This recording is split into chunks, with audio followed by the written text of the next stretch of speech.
Primeiro, eu gostaria de... Não é comum começarmos agradecendo a presença de todo mundo, mas a gente geralmente faz isso no final. E eu gostaria de dizer que é um prazer gigantesco poder compartilhar com vocês um momento tão diferente na minha vida enquanto professor, em um projeto realmente inovador do que nós estamos habituados a trabalhar, porque nós somos criados e mantidos dentro de uma sala de aula, o fundo branco, e o professor simplesmente, junto com os alunos, contidos dentro daquele ambiente. E o ambiente de ensino-aprendizado, ele tem que ir além disso, né? Nós temos aqui um fundo que remete às estrelas, que é onde os nossos pensamentos e os nossos sonhos devem estar. Eles devem estar no alto, no mais alto possível. E eu quis trazer vocês para essa reflexão inicial, para uma reflexão em que nós não nos limitemos a um posicionamento, a um local restrito. Todos nós somos jovens e temos muito a conquistar no mundo, muito a conquistar em relação à nossa profissão, aquilo que nós desejamos fazer, talvez aí por boa parte da nossa vida. Esse ano, quando a gente se dá conta, eu já tenho 10 anos que me graduei na profissão que eu escolhi para a minha vida. E a docência eu acabei escolhendo por acaso. É uma profissão que realmente eu abracei e que eu amo e que eu adoro de verdade compartilhar com vocês cada um desses momentos da minha vida. E eu sei que se não fosse importante para vocês, vocês jamais se doariam ou dariam um pouco do tempo da vida de vocês para estarmos aqui falando um pouco sobre direito, ok? Então vamos dar início aí aquilo que nós nos propusemos a fazer hoje. Eu já gostaria de, antes de iniciar bem a parte teórica, a parte do que nós vamos tratar, gostaria de lembrar que nós fomos agraciados com um livro para fazer o sorteio. O professor Rodolfo Pamplona autografou o livro. Então, ao final do dia de hoje, dessa nossa conversa, nós teremos o sorteio de um livro, Manual do Direito Civil, escrito pelo professor Pablo Stolz e pelo professor Rodolfo Pamplona. Tudo bem? Vamos começar? A primeira parte da nossa conversa, ela vai se remeter ao conceito de direito das obrigações. Se alguém ama você, seja grato, mas não exija nada, porque o outro não tem obrigação de amá-lo. Se uma pessoa ama, trata-se de um milagre. Emocione-se com o milagre. Quem falou isso foi Osso. Ele falou isso e ele emprega o termo obrigação relacionando com amor. Mas nós sabemos que o direito civil, o termo obrigação, ele é empregado em outro sentido. E nós, dentro do direito civil, investigamos de que maneira as obrigações são feitas, realizadas no direito civil. Então eu inicio com essa pontuação para que saibamos que o termo obrigação ele vai ter durante a nossa vida várias aplicações, várias aplicabilidades. Mas o que nos importa hoje, qual é a nossa grande importância hoje, é entender em qual sentido obrigação e direito das obrigações é empregado no direito civil. E para isso eu separei dois conceitos para que nós possamos olhar para esse termo obrigação e direito das obrigações e lembrarmos qual é o emprego que é feito do termo obrigação. O professor Flávio Tartucci, ele diz: conceitua-se a obrigação como sendo a relação jurídica transitória existente entre um sujeito ativo, denominado credor, e outro sujeito passivo, o devedor, cujo objeto consiste em uma prestação situada no âmbito dos direitos pessoais, positiva ou negativa. Havendo o descumprimento ou o inadimplemento obrigacional, poderá o credor satisfazer-se no patrimônio do devedor.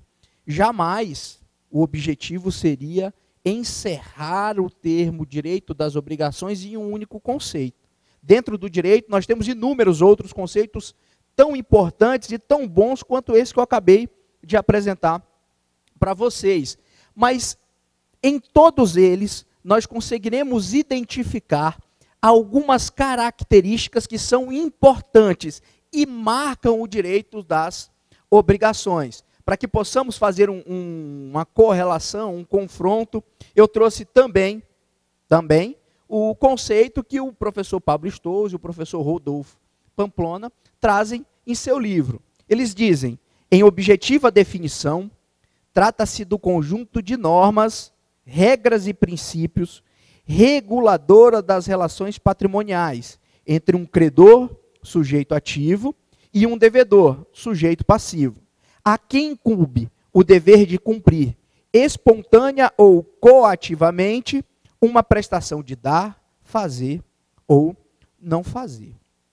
Observem que quando nós falamos em obrigações, nós colocamos a importância do termo em apenas um dos polos. Nós colocamos no polo do sujeito passivo. O professor Orlando Gomes, há muito tempo, ele já nos advertia, né, a respeito dessa escolha. Eu coloco direito das obrigações e eu imponho a uma dos polos a importância do direito. É óbvio que poderia ser direito dos créditos também, mas a opção legal foi tratar como direito das obrigações, trazendo como polo o devedor. A partir desses conceitos, nós conseguimos analisar esses caracteres que são marcantes dos direitos das obrigações. O primeiro caractere que eu posso destacar, que nós podemos destacar, que é comum em boa parte dos conceitos dos direitos das obrigações, tem a ver com relação jurídica. Os professores, os estudiosos, eles de um modo geral, eles vão dizer que obrigação é uma relação jurídica. Eu lembro para vocês que nós temos e desempenhamos relações o dia todo. Nós temos relações afetivas com outras pessoas, nós temos relações de amizade com várias pessoas, mas essas não são relações jurídicas. A exemplo do namoro. Imaginemos que duas pessoas se conhecem ou se conheceram através desses aplicativos de namoro. Elas constituem uma relação que na sociedade tem uma grande importância, mas para o direito civil ela não se configura como uma relação jurídica. Por que não se configura como uma relação jurídica? Ora, durante ou ao analisar o nosso sistema civil, eu não encontro regulamento dessa relação, diferente do que acontece com o casamento. Imaginemos que essa relação que iniciou através de um aplicativo de namoro, de um aplicativo de mensagem, através das redes sociais, evoluiu para algo mais sério, um casamento. E o casamento é algo realmente sério na vida das pessoas. E o direito civil também diz que essa relação é séria. Tanto é séria que ele traz regramento a essa relação civil. Ela diz, olha, para começar, para que eu possa dizer que as pessoas serão casadas, eu tenho o início regulado pelo Código Civil, eu tenho o regramento dos bens, eu tenho deveres matrimoniais, como eles vão se relacionar durante o casamento, os deveres de um com o outro, de assistência mútua, por exemplo. E eu tenho, inclusive, regulado a maneira de extinção do casamento. E eu brinco em sala de aula falando que o casamento é algo que já nasceu para acabar, né?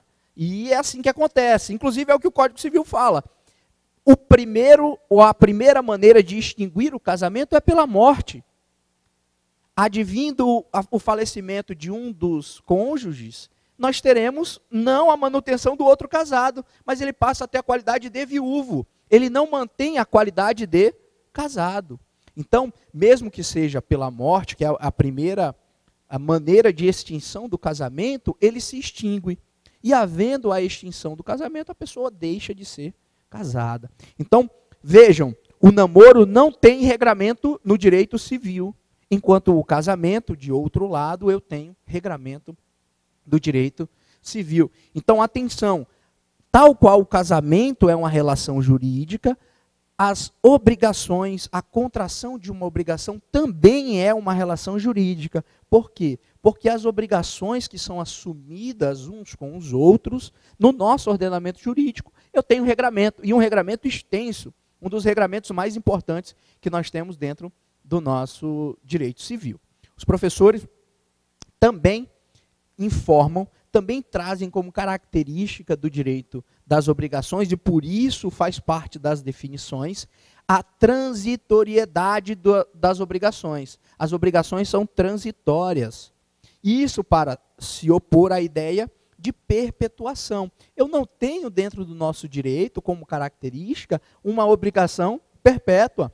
As obrigações, elas são e possuem o caráter transitório. O contrato de prestação de serviço, por exemplo, ele tem um limite máximo para contratação de 4 anos. O Código Civil diz, olha, não poderá contratar por mais de 4 anos o contrato de prestação de serviço, nos apresentando novamente a situação de transitoriedade das obrigações. Outra característica muito importante é a criação e a apresentação, a necessidade de existência de 2 figuras, sujeito ativo e sujeito passivo. O sujeito ativo, por vezes, é chamado de credor, são sinônimos. Sujeito ativo da obrigação é o credor da obrigação, ao ponto que o sujeito passivo é o devedor da situação. O sujeito ativo, ele é aquele que tem o direito a receber a prestação, enquanto o sujeito passivo é aquele que deve prestar a obrigação assumida, aquele que tem que realizar a obrigação assumida. Então, atenção, porque essas 2 figuras, o credor e o devedor, são presentes em todas ou na maioria das definições, por ser uma característica marcante no direito das obrigações. Eu também, dentro dos conceitos, ou da maioria dos conceitos, eu vou encontrar a ideia de prestação, positiva ou negativa. Quando nós falamos prestação, nós estamos falando naquilo que as pessoas envolvidas em uma obrigação, na relação jurídica, vão ter que cumprir. E quando nós falamos uma prestação positiva, ela se encerra em 2 situações, a obrigação de dar e de fazer, e a obrigação negativa, ou a prestação negativa, que importa em não fazer ou deixar de fazer algo que lhe seria lícito permitir. Então, é outra característica presente na maioria das definições ou dos conceitos que nós enfrentamos ou que nós olhamos dentro do direito civil.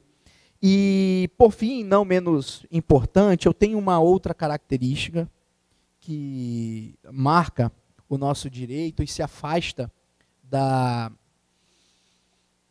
história do direito romano, que, lembrando que o nosso direito civil ele é influenciado, né, pelo direito romano, pelo direito germânico, e na época do direito romano, caso não fosse cumprida uma obrigação, nós teríamos a possibilidade de responsabilização do devedor com o próprio corpo. É comum que encontremos nas definições trazidas pelos professores, pelos escritores, pelos estudiosos do direito das obrigações, o esclarecimento de que o não cumprimento de uma obrigação, que o inadimplemento de uma obrigação, ela hoje não mais recairá sobre o corpo do indivíduo. A responsabilização, em razão do não cumprimento das obrigações, vai recair e recai, segundo o regramento do nosso direito civil, ele recai sobre o patrimônio do devedor. Lembrando que nós temos uma exceção, nós temos a dívida alimentar, a dívida de pensão alimentícia, é uma exceção a essa regra. Então, embora haja a constituição da obrigação alimentar, ela pode recair sobre o corpo do devedor. Então, é uma das poucas exceções, é a única exceção atualmente que nós temos no nosso código, em que uma obrigação civil pode recair sobre o corpo do indivíduo.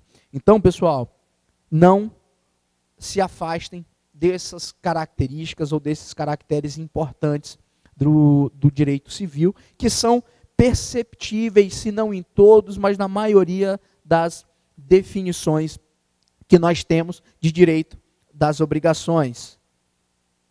Obrigação é a relação jurídica transitória existente entre um sujeito ativo, denominado credor, e outro sujeito passivo, o devedor, e cujo objeto consiste em uma prestação situada no âmbito dos direitos pessoais, positiva ou negativa. Havendo o descumprimento ou inadimplemento obrigacional, poderá o credor satisfazer-se no patrimônio do devedor. Então não esqueçam, sempre que estiverem diante da necessidade de conceituar obrigação, observem esses elementos que foram destacados, tá bom? Muito obrigado.